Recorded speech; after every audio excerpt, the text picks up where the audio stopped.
Fertilisation in humans. तो आइए video शुरू करते हैं। ओवरी यानी अंडाशय। अंडाशय मादा का सबसे महत्वपूर्ण अंग माना जाता है क्योंकि ओव्यूलेशन करता है। ओव्यूलेशन का मतलब मेंस्ट्रुअल साइकिल के 14वें से 15वें दिन के बीच में अंडाशय से एक अंड कोशिका निकल करके अंडाशय से जुड़ी फैलोपियन ट्यूब में पहुंच जाती है, जहां पर यह 2 दिन तक सक्रिय अवस्था में पाई जाती है। इस दौरान अगर निषेचन होता है तो युग्मनज का निर्माण होता है। यदि निषेचन नहीं होता है तो यह अंडकोशिका निष्क्रिय हो जाती है। फीमेल रिप्रोडक्टिव सिस्टम, जिसमें सबसे पहले आता है vagina, cervix, uterus, fallopian tube and ovary. Female में 2 ओवरीज पाई जाती हैं जो प्रत्येक माह में किसी एक ओवरी से एक अंड कोशिका निकल करके फैलोपियन ट्यूब में आती है। तो आइए पहले फर्टिलाइजेशन को समझते हैं। स्पर्म्स वेजाइना से होते हुए यूट्रस के रास्ते से फैलोपियन ट्यूब में एंटर करते हैं। फैलोपियन ट्यूब फर्टिलाइजेशन की दृष्टि से बहुत ही महत्वपूर्ण भाग माना जाता है। क्यों?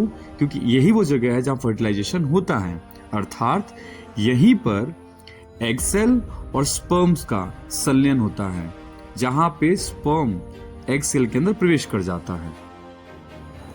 स्पर्म का ऊपरी भाग, जिसे हम एक्रोसोम्स के नाम से जानते हैं, इसमें एक हाइड्रोलाइटिक एंजाइम पाया जाता है जो कि अंडाशय की ऊपरी सतह पर जोना पेलोसुडा को भेद देता है और स्पर्म का न्यूक्लियस एग सेल के न्यूक्लियस से जाके मिल जाता है और इस प्रकार से जाइगोट यानी युग्मनज का निर्माण होता है। युग्मनज की प्रक्रिया के बाद से अब युग्मनज में अर्धसूत्री विभाजन होता है, जिससे पहले दिन 2 कोशिकाओं का निर्माण होता है, फिर 4 कोशिकाओं का निर्माण होता है, 4 से फिर 8 कोशिकाओं का निर्माण होता है। और यह जो प्रक्रिया है इसे हम लोग विदलन यानी सिवलेज के नाम से जानते हैं। सिवलेज जब पूरा होता है तो इसे मोरूला कहते हैं। मोरूला की प्रक्रिया के बाद से आरंभ होता है ब्लास्टोसाइट्स।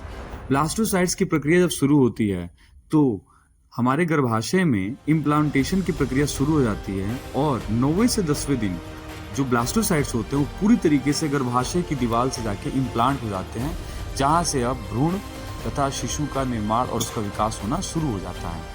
तो कैसा लगा आपको मेरा वीडियोस?